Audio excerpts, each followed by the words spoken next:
Happy New Year! Ayan, sandali. Ayusin ko lang. Ayan. So, ang gusto ko i-share sa inyo ngayon is yung one word for the year 2024. Ayan. So, kasi parang nagkaroon na ako ng tradition man tawag doon. Parang practice. Every New Year, I seek the Lord for one word for my life for that year. Ano lang, kasi start ko to nung 2020. So, may nabasa ako na before you start the new year, seek the Lord. What are you looking forward for that year? So, tinry ko siya and okay naman. Maganda siyang experience. So, I encourage you to try this. So, for 2024, ito yung na-receive ko na word. Actually, mga early December, first week ng December, na-receive ko na siya.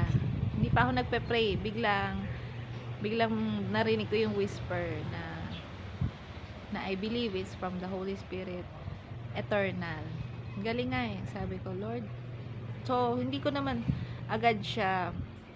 So, what I did, dahil maaga pa, I prayed about it, then yun nga, continue na meditate, confirm, Lord, yun ba yung word mo for 2024? Kasi na-surprise ako eh, kasi sabi mo, eternal, ano kaya, bakit kaya, no?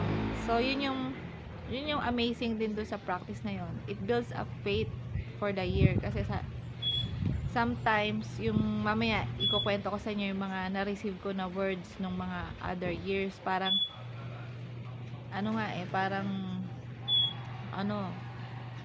magugulat ka talaga dun sa word na marireceive mo. So, how do you seek your one word? Ang sabi lang doon, nung una ko siyang ginawa, syempre, pray, Lord, give me your one word for this year. Then, the first thing na narinig mo or nasa mind mo, yun yung word ni Lord. Do not try to edit or look for a fancy word, parang ganon. Kasi, pag ginawa mo yun, parang ikaw na yung nag-isip, diba? So I want to challenge you to try it. Basta ganyan na, parang, Lord, what do you want to say to me for the year 2024? Then yung unang word na pumasok sa heart mo, i-catch mo.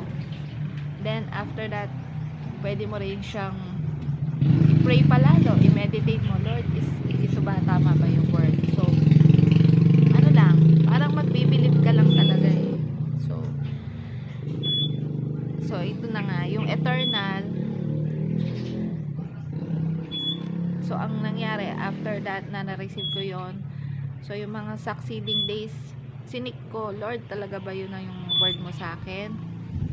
So, ang nangyayari, lumalabas yung mga word na yon sa mga nababasa ko sa Bible verse, tapos yung mga naririnig ko na preaching.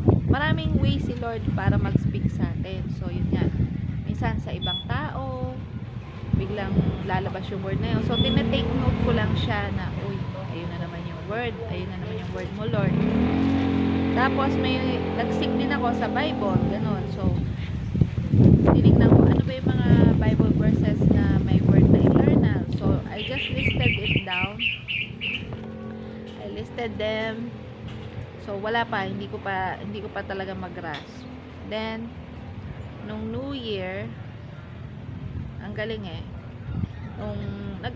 Ganon, in my alone time, nagme-meditate ako. Sabi ko, balikan ko na nga, ano ba talaga yung, I already know, I already confirmed na eternal yung word. Pero sabi ko, Lord, give me a Bible verse that can go with your word. Sabi nga ganun. So, alam mo, binalikan ko yung mga Bible verses na may eternal. So, ito yung napili. Ito yung nung nabasa ko is talagang nag-speak siya. Parang naglip yung heart mo na alam mo na ito yun, anak. Ganon na feeling. So, 2 Corinthians 4 17 to 18. Yan. 2 Corinthians 4, 17 to 18. For our light and momentary troubles are achieving for us an eternal glory that far outweighs them all. So we fix our eyes not on what is seen, but on what is unseen. Since what is seen is temporary, but what is unseen is eternal. So, nung nakita ko na yun finally, sabi ko, eto na yun. So, ginawa ko pa nga siyang profile picture sa FB page ko. So, parang banner ko yun na I got it. I got your word, Lord. And I'm believing for it. Kahit so pag start naman kasi usually hindi ko pa talaga nagagrasp bakit yun yung word. So I'm looking forward sa end of the year, then saka doon pinapakita ni Lord na bakit yun yung word. So doon sa I will cut this recording, itutuloy doon sa kabilang recording yung kwento ko. Kasi kanina naputol. So I have to make up again. So wait lang. Pag nilook back mo siya, it builds the story of how God is moving through the years yon. So dito sa video na to, parang ibabalik ko lang yung kasi kanina ring morning, yun yung nangyari sa akin. Parang pinasilip, parang sabi ni God, tingnan mo yung mga dating yun talaga, parang pinag-reminisce niya ako. So, nakalkal ko yung mga journals ko, sabi ko, where did it started? Sabi ko gano'n. So, nakita ko doon yung first na tinry ko nga tong practice na to, seeking the one word for your year. Nung 2020 ko siya in-start. So, 2020, di ba? Very memorable sa atin yan. Pero, isipin mo, nung nagsulat ako noon, hindi ko pa alam na magkakaroon ng pandemic. So, nung 2020, ang word ko pa kay God is freedom. Imagine, freedom. Tapos, ilang months pala mala-lockdown, di ba? So, sabi ko noon, isipin mo, sabi ko, Lord, ang sabi mo, freedom. Pero bakit ngayon nakakulong kami sa bahay, lockdown, di ba? Ang hirap ma-make sense. Pero,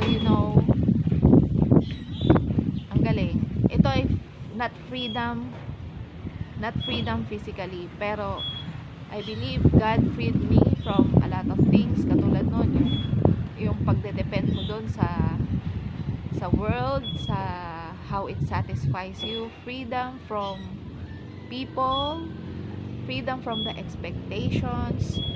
So, ang dami, ang laki. So, whom the sun sets free is free indeed. So, maraming verses na meditate ko ito buong year noon. So, talagang nag-manifest siya. And freedom sa the way I think, freedom sa mga expectations sa sarili mo, sa tao. Ang daming freedom talaga na-experience ko up to now. So, sabi ko, Lord, ang galing. Kasi, noon din nagkaroon ako ng awareness na, bakit parang I'm bound? So, kaya freedom yun eh. So, parang freedom in Christ. So, dun umikot yung year na yun. Freedom from lack. Yun. May rin ako dun. Maraming words kasi na connected, mga Bible verse na in-speak si Lord to get to that freedom. Kaya memorable yung word na yan sa akin. Kasi, yun nga, when you first receive it, bakit freedom? But as you go along, dun sa kanire-reveal ni Lord, tsaka yun nga, after ng freedom, saka mo rin siya marirealize na, oh, na-free ako doon. Yun talaga, na-free ako doon. So, na-amaze ka. Kasi yun nga, di ba? Hindi, obedience first, then understanding follows. Kaya, after ko pa rin siya talaga, saka ko naiintindihan. Noong 2021, nag-pray ulit ako, no? So, ang binigay na word nun sa akin is conquer. Sabi ko rin ng conquer. Kasi nasa pandemic pa rin tayo nun, diba? So, parang, sige, laban. Parang sinasabi niya, sige, laban lang. Maraming battles, marami talagang pagsubok nun. Pero parang, yun na nga, yun ang word niya conquer. So, akala ko battle. Yun may battle naman talaga, no? Pero, nung binalikan ko ngayon yung mga journal entries ko, yung 2021, ang significant na nangyari ron sa akin is nakilala ko si Holy Spirit. Yun. Doon ako na-amaze. Kasi may entry ako doon na sabi ko, Lord, I have been away from you. Tapos pagpasok nung tinawag niya ulit ako, sabi, I have been away for 6 months. Kasi nga, akala ko ang conquer, kung ano yung nasa harap ko, yun ang labanan ko. Diba? Yung parang what's in front of me, yun yung inasikaso ko talaga. Yung nagkaroon kami nun ng online na business, yung Chower Farm. So, malakas siya. So, busy na busy talaga. So, akala ko, yun yung kino-conquer ko. Pero, ngayon, na nilulook back ko, ang galing, na-reveal sa akin na conquer because, hindi pala ito yung physical na kino-conquer ko. It's when nakita ko doon na tinawag ulit niya ako kahit na parang yun na nga, yung focus ko ay naliligaw na nilid niya ako to know Holy Spirit. Yan. Kasi, nung mga time na yun, prior to that, maano na ako parang, may mga nase-sense na ako na, uy, ganito, yun nga, parang, hindi ko pa siya naiintindihan na si Holy Spirit yun. Pero madalas ako na, alam mo ito yung sinabi ni Lord sa akin. Then, pag sinishare ko yun sa mga kaibigan ko, mga tao, parang nawiwirduhan na sila sa akin. Parang sinasabi nila na, ano ba yan? Ano mo lang yan? Ikaw lang yan. Ganon. So, syempre, nadi-discourage ako. Tapos yun nga, nadadoubt din ako sa mga nafe-feel ko, nase-sense ko. Kasi nga sabi ko, baka masabihin, sobra na ako. Or, baka ako lang yun. So, hindi ko siya talaga alam nun, yung mga principles about sa Holy Spirit. So, unti-unti yun, may ni-speak si Lord na mga leadings. Hanggang pagdating ng June, yun, biglang, dati na rin ako na-invite sa Ma'am Sis, ha. Ma'am Sis is parang online community siya na nag-start din doon sa church namin nung pandemic. It's for moms. So, ini-invite ako doon, pero hindi ko pinapansin kasi nga ang mentality ko ay busy ako. Marami nga akong ginagawa in the natural, 'di ba? Pero yung pala yung spiritual ko akala ko strong, nagsisika ko kay Lord. Pero siguro gusto pa niya na dagdagan pala yung knowledge ko at saka yun nga yung kaalaman ko dahil yun nga 'di ba yung mga na-experience ko, I am sensing this pero walang nakaka-relate, walang nakakaintindi. So June, biglang nag-open yung Ma'am Sis ng lessons about Holy Spirit. Akalain mo, sumali ako doon kasi nga alam ko na nililid ako doon ni Lord. Tsaka yun nga yung na-experience ko na parang yun na nga, meron na siyang mga experience na alam mo, ganito, ganyan, gano'n. Pero feeling ko, hindi sila naniniwala sa akin. So, alam mo yun, yung feeling na, parang ako lang to So, when I learn about Holy Spirit, parang 1 month yun. Doon na na-open yung talaga, yung amazing na I understood na, yun pala, may isa pa palang dimension dun sa ating salvation. And yun nga, yun, di ba? We are, akala natin, puro men, ano tayo, marami tayong knowledge. We can read the Bible, yun, syempre yung body, spirit, soul, and body talaga tayo pala. So, doon lang. So, naintindihan ko na rin ano mga attributes ng Holy Spirit. So, naisip ko na, hindi ako weird. Tapos yun nga, parang, na, ano ko na, ano pala, marami pang lessons about kay Holy Spirit eh. So, hindi ko naman pwede lahat ilagay dito sa video na to, no? So, but it gained me awareness to not doubt yung mga nase-sense ko. So, it gave me yun nga, yung an edge, how to conquer.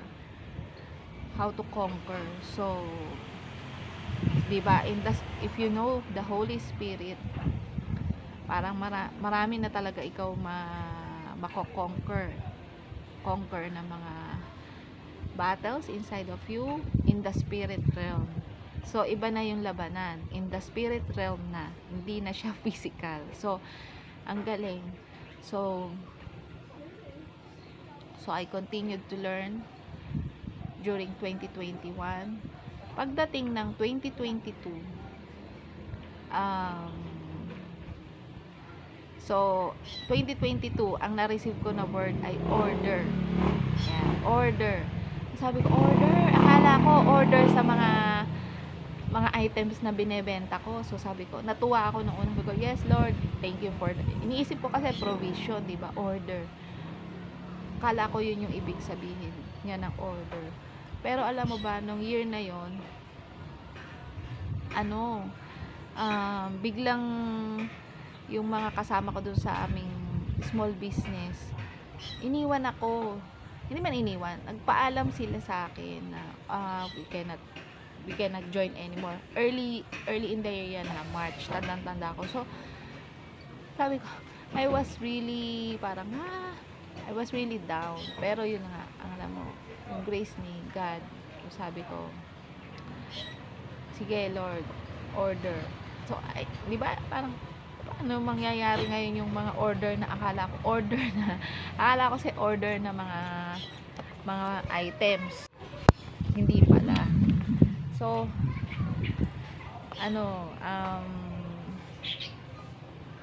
it was also a very challenging year for me. Pero, ang summary doon, bakit pala order? Alam nyo, order pala in the family, order in a lot of things,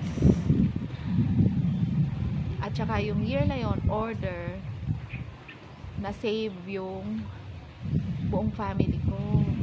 Yun. So, yun pala yung order na sinasabi, order in the family. Kasi, from diba, yung salvation kasi ng family ko, ang galing din eh. Kasi nga, yung election time yun, doon na birth. So, from a chaotic relationship, hindi naman, dahil sa politics, dahil doon sa election na yun, parang ang gulo-gulo, ganyan. Kasi, yung magkaiba sila ng candidate. So, yun, nagkaroon ng parang chaos dun sa family dahil lang sa politics.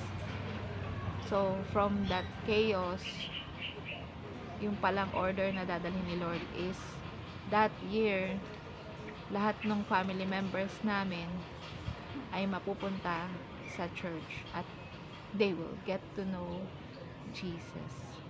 So, diba, ang galing-galing. Tapos, in order din sa life ko, gano'n, parang sinet ni Lord na I am your source, ganyan. Ang daming inayos ni Lord. Order in the home, order in the priorities. So, ang galing.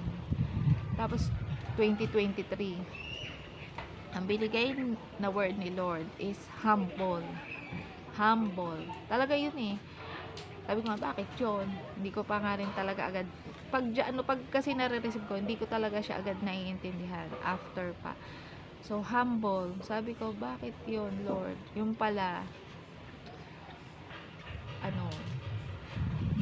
2023, yun na, ang daming trials talaga. Pero I believe na ang naging fruit nun, napunta ako sa ministry na. So, tapos napunta rin ako sa NLTC. So, I humbled myself to the plans pala. Humble myself to the plans of the Lord. And, sobrang na-amaze ako. Hindi ko naman kaya lahat i-detail dito yung mga every bits and pieces na nangyayari. Kaya, parang overview lang ito. So, for this 2024, eternal, abangan na lang natin next year. Sabi ko nga, Lord, nakaka-excite, ano kaya yun? Bakit yun, no? Hindi ko alam. So, I hope you enjoy my sharing at sana na-inspire ko kayo na itry nyo rin na seek one word, the first word that you will hear, take hold of it.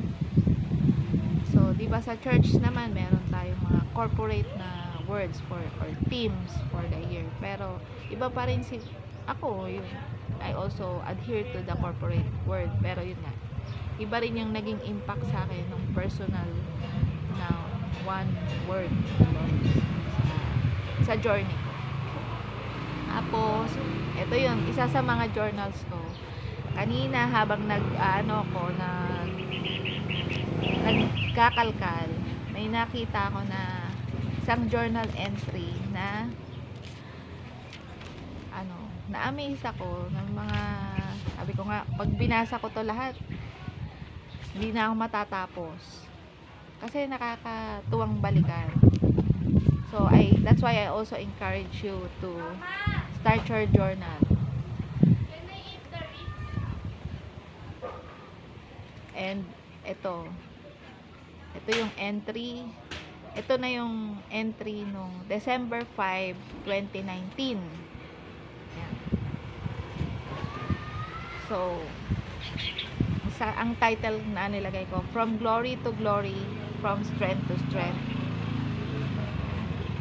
Dati hindi ko pa alam yung mga ganyang mga terms kaya yan nilagay ko kasi parang nagkaroon ako ng revelation na about that term. So, this morning I realized how God intends His children to mature and not remain as babies.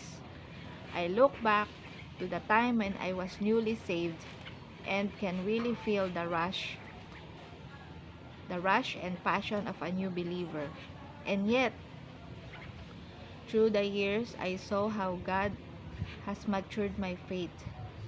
And now I can say that my views about God 20 years ago was so different from who I knew Him today. I was reminded that He lets us make mistakes so we can learn from it. He doesn't just take away the pain at once so that it will truly teach you the lesson and remember not to go back of doing sin again that caused the pain. I was talking about this with my two sons, also about obedience and trust. Because as our Holy Father, God will always do what is best for His children, even in our side. It feels inconvenient, unfavorable, and annoying. I was more aware now how our flesh sometimes overpower our spirit, and this we have to always check and surrender to Father's will. Yes, now I understand to carry your cross daily, but I am glad because now I know my true identity in Christ. Like our own kids, they grow and develop and learn along the way. Our spiritual self also goes through this phase. That is why I told my kids, can they imagine how powerful God is? Because from an egg of a mother and sperm of the father, a new creature, a human being, can grow from it. The heart, the lungs, the liver, everything, the hair, the eyes, how can everything form? I also told them how man and science always want to do creation on their own, but no one can. Only God can. I have many fears and worry now, but I know God can turn all of it to good. I'm building my trust in Him this season of my life. I literally say that I'm dying to myself every day because each day is new and has new surprises to offer me, both good and bad. I'm walking with my eyes just fixed to Jesus because in my dark world, He is my light, He is my way, He is my peace. I know He is bringing me to the other side from this glory to the new glory, from this strength to the new strength, and my life is a testimony to that. I will not limit God. I will let Him do His will in me. In Jesus' name, Amen. So I was reading this and I said, wow, this is still in 2019. And God is saying to me, look how far you have gone. And these are, and I still relate to this, some of the words that He is my light, then about the fears and the worries. So I'm really amazed how you know, when you write down these things, I believe kasi pag nagjo-journal tayo, we are also taking down the things that the Spirit wants to reveal to us. So I encourage you, try to journal your thoughts, your prayers. And also one thing pala, before I forget, na-remind din sa akin ngayon na, diba, I started 2020 yun. I wanted to share also na, bakit 2020? Diba, akala namin 2003 ka pa na napapunta sa new life. So, I was also reminded bakit 2020 ko lang na-start yun. Kasi, it's only 2018 that I went back to church. Bakit? So, there was a period also in my life that yun yung tinatawag ko na wilderness. Yun. So, not sa spiritual walk ko talaga, it's really a journey. So, 2003, nasa New Life ako. Tapos, 2007, inasal ako. Pero, yun nga, nag-start na nag-drift ako, nag-drift away. Doon lang naman sa kami sa church. Sinasabi ko nga, I thought, good naman yung ginagawa ko. I'm seeking God. Pero, yun nga lang, yun na nga, that is a learning experience din talaga. So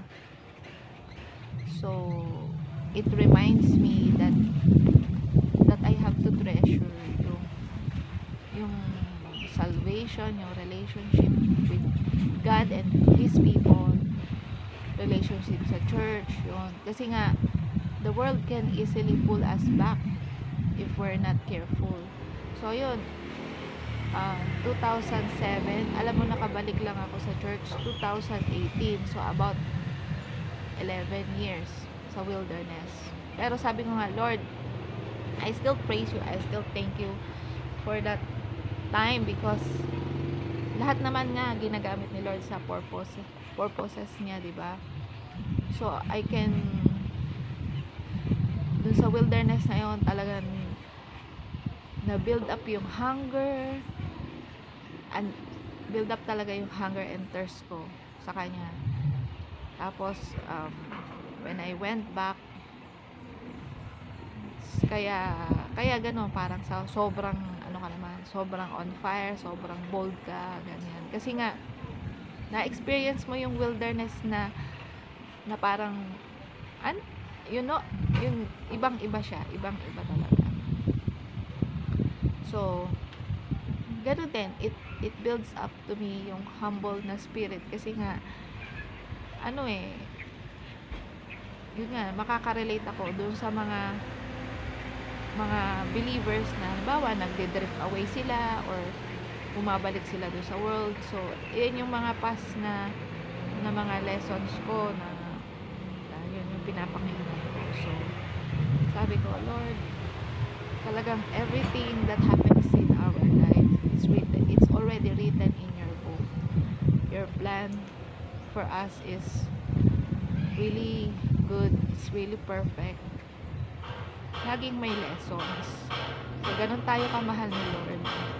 Hindi niya tayo, kahit may mga times na akala natin na fail natin siya, no, ano eh, as we go back to Him, He will always show us. He will show us His love, His mercy, His forgiveness. So, thank you for spending this time with me and listening to my story again. And see you again next week. Let's see kung ano naman ang i-share ko sa inyo. Bye-bye!